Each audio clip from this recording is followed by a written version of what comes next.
Klasztor na Jasnej Górze od dawna jest miejscem szczególnym dla Polaków. Rzadko jednak zastanawiamy się, czy królowa Polski, której cudowny obraz znajduje się w tamtejszym sanktuarium, wyznaczyła nam jakąś misję. A jeśli tak, to jakie przesłanie kryje proroctwo z Jasnej Góry?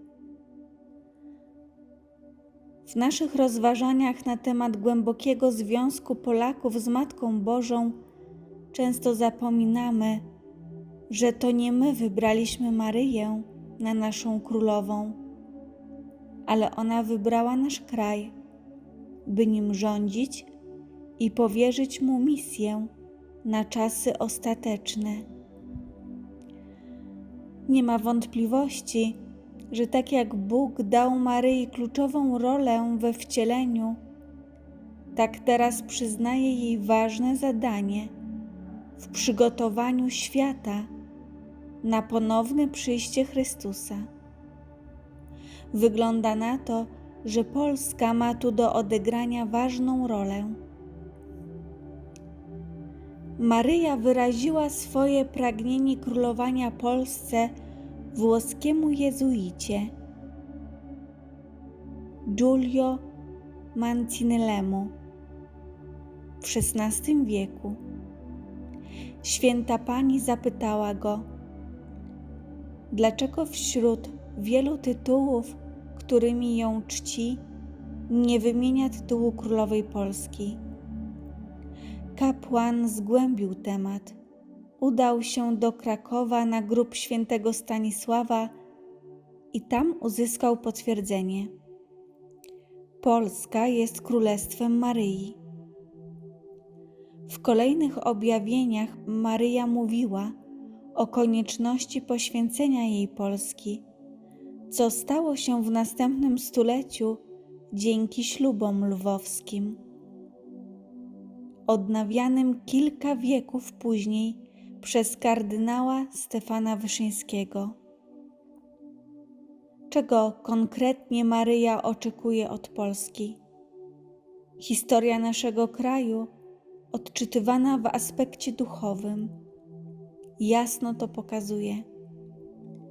Sanktuaria maryjne na Kresach, gdzie obrona niespokojnych granic powierzana była królowej Polski, są dowodem opieki Maryi nad Polską. Odnowienie ślubów lwowskich przez kardynała Augusta Chlonda w 1946 roku, a później przez kardynała Stefana Wyszyńskiego w 1966 roku, to wydarzenia, które przez lata stanowiły dla Polaków dowód jej szczególnej opieki. Jaką misję Maryja powierzyła Polsce? Przede wszystkim wydaje się, że jest to zachowanie i szerzenie prawdziwej wiary katolickiej. Nasz kraj, mimo licznych wojen religijnych w Europie, dochował wierności Chrystusowi, co jest żywym dowodem kształtowania nas przez Maryję. Widać to wyraźnie podczas szwedzkiej inwazji, znanej jako potop szwedzki. W XVII wieku elity poddawały się Szwedom, co ogołociło nasz kraj materialnie i duchowo. Była to wojna religijna, która niosła protestantyzm i ośmieszała kult Matki Bożej, co można zobaczyć na ścianach krakowskiego klasztoru dominikanek, gdzie stacjonowali szwedzcy żołnierze. Burchard Miller, dowódca wojsk szwedzkich, musiał jednak odejść spod murów jasnogórskich, nie zdobywając klasztoru, mimo prób przekupienia ojca Kordyckiego. Strach o losy ikony jasnogórskiej sprawił, że szantaże i naciski na tego wybitnego Paulina były nieskuteczne. Maryja jako obrończyni jedności wiary i wróg herezji przez wieki przygotowywała nas na czasy, które nie tylko głoszono odstępstwo, ile wręcz pogaństwo.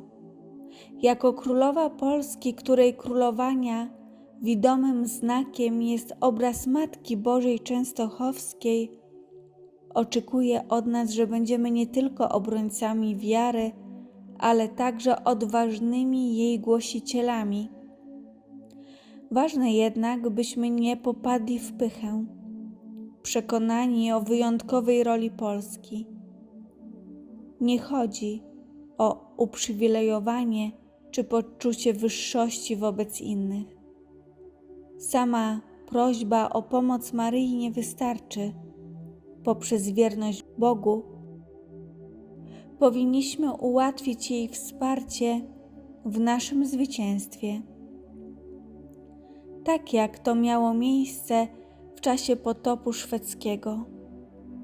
Jasna Góra jako symbol polskiej wiary i narodowej tożsamości kryje w sobie głębokie przesłanie, które wciąż jest aktualne. Misja, jaką Maryja powierzyła Polsce, wykracza poza granice czasu i przestrzeni, przypominając nam o konieczności trwania w wierze katolickiej oraz jej odważnego głoszenia. Historia naszego kraju, naznaczona wieloma trudnymi momentami, ukazuje, jak opieka Matki Bożej potrafiła nas prowadzić i chronić. Nie powinniśmy jednak postrzegać tej misji jako przywileju dającego poczucie wyższości, ale jako wezwanie do pokory i wierności Bogu. To wierność ta sprawiła, że Polska przetrwała wiarę Chrystusową mimo wielu prób i przeciwności. Dzisiejsze wyznania wymagają od nas nie tylko obrony wiary, ale także jej odważnego głoszenia, zgodnie z pedagogiką maryjną. Ostatecznie, aby sprostać misji powierzonej przez Maryję, musimy nie tylko wzywać jej pomocy, ale także żyć zgodnie z naukami Chrystusa. Tylko wtedy możemy liczyć na jej wsparcie i prowadzenie, tak jak to miało miejsce w najtrudniejszych momentach naszej historii. Wierność Bogu i pokora są kluczowe, abyśmy jako naród mogli w pełni wypełnić nasze powołanie i być świadkami wiary, którą Maryja tak troskliwie strzeże.